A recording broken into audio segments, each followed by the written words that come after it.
శివుడి పట్ల ఎవరికి ద్వేషం ఉంటుంది అంటే పురాణంలో కూడా ఒక చోట చెప్తారు, తత్వదృష్టి లేని వారికి శివుడు అంటే ద్వేషం ఉంటుంది అన్నారు ఇక్కడ.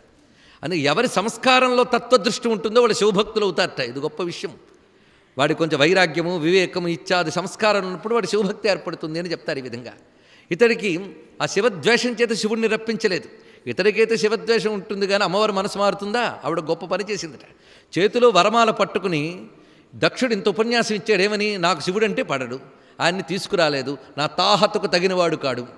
ఇంత పిలిచేననుకో ఎలా వస్తాడు అతను? చితాభస్వం పూసుకుని, జడలు కట్టుకుని, సర్పములు ధరించి, నృకపాల మాలతో వస్తాడు. అలాంటి వికృత వేషధారి ఇలాంటి సుకృత సభకి రావడం ఏమీ శోభించదు గనక నేను అతన్ని పిలవలేదు అని గట్టిగా చెప్పాడు. అమ్మవారు ఏమీ వాదించకుండా ఒక పని చేశారట. నమశివాయ అని ఉన్న చోటే మాల విడిచిపెట్టారట తల్లి. సర్వవ్యాపకుడైన పరమేశ్వరుడు ఒక్కసారి ఆ మాల క్రింద పడకుండా అక్కడ ఆవిర్భవించి తన మెడలో పడేలాగా మాలని స్వీకరించి సభ చూస్తూ ఉండగా ఒక్కసారి అందరిని అనుగ్రహించి అంతర్ధానం అయ్యాడు పరమేశ్వరుడు. అప్పుడు ఒక్కసారి హఠాత్తుగా జరిగిన ఈ సంఘటనకి దక్షుడు లేచి నిలబడి చకితుడై చతికిలబడిపోయాడు. మళ్ళీ సింహాసనంలో ఏడ్చినంత పని చేశాడు.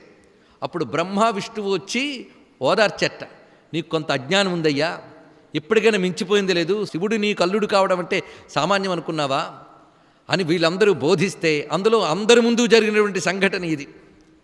అప్పుడు ఇంకా చేసేదేమీ లేక దక్షుడు స్వయంగా శివుణ్ణి పిలిపించి కన్యాదానం చేశాడు.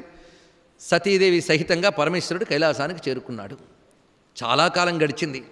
ఒక అద్భుతమైన సభ ఒకటి జరిగింది, దేవసభ. ఎప్పుడూ దేవసభలు జరుగుతూ ఉంటాయి. మాకేం తెలియదు ఏంటంటే మనకు చెప్పి వాళ్ళు చేయరు. దేవసభలు, ఋషుల సభలు జరుగుతూనే ఉంటాయట ఎప్పుడు కూడా. ఎందుకంటే మనం ఒక రాజ్యం ఏర్పరచుకుంటే అది జరగాలని బోల్డ్ సభలు సమావేశాలు చేసుకుంటూ ఉంటాం. అన్నీ మనల్ని పాలించే వాళ్ళు చేసే సభలే మనకు తెలియవు. విశ్వాన్ని పాలించే దేవతల సభలు మనకేం తెలుస్తాయి, కానీ సూక్ష్మ భూమికల్లో జరుగుతుంటాయి.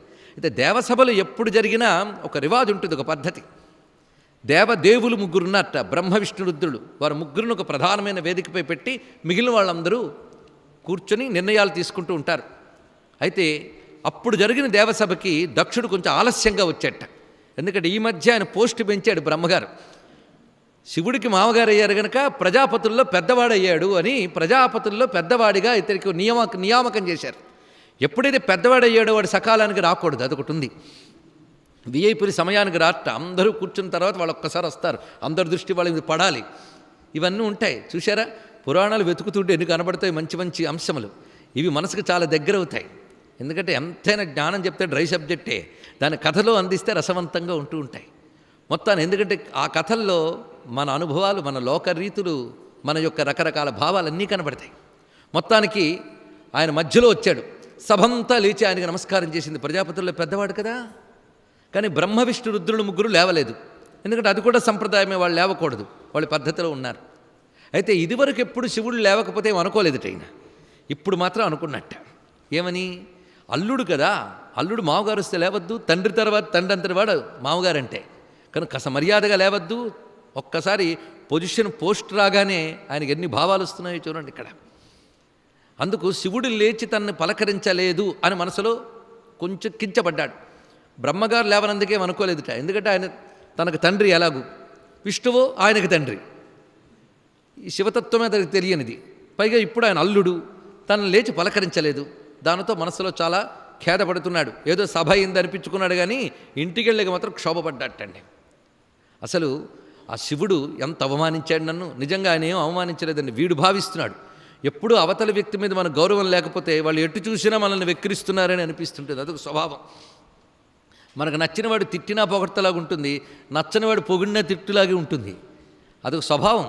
అందుకే శివుడి చేష్టలన్నీ వీడికి మరోలా కనబడుతున్నాయి. ఆయన వైరాగ్యంతో ఎవరిని పట్టించుకోకపోతే తన మీద అవమానంతోనూ అహంకారంతోనూ ఉన్నాడు అనుకున్నాడు. దానితో రకరకాల నిందావాక్యాలు మనసులో అనుకుంటున్నాడు.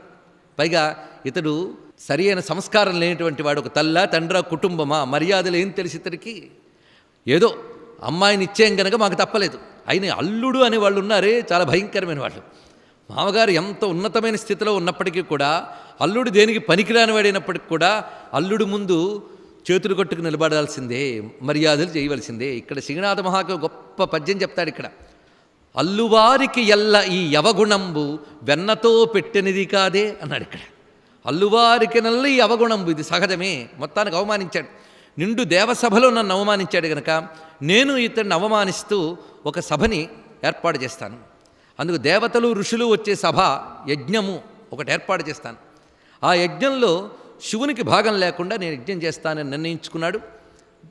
అది చక్కగా జరగడానికి కానీ బ్రహ్మగారి దగ్గరికి వెళ్ళి నువ్వు దగ్గరుండి నాకు అంతా చూసుకోవాలి అని బ్రహ్మని విష్ణువుని అడిగట్ట. ఇలాంటి బుద్ధులు ఎందుకు పుట్టేరా నీకు అన్నట్ట ముందు.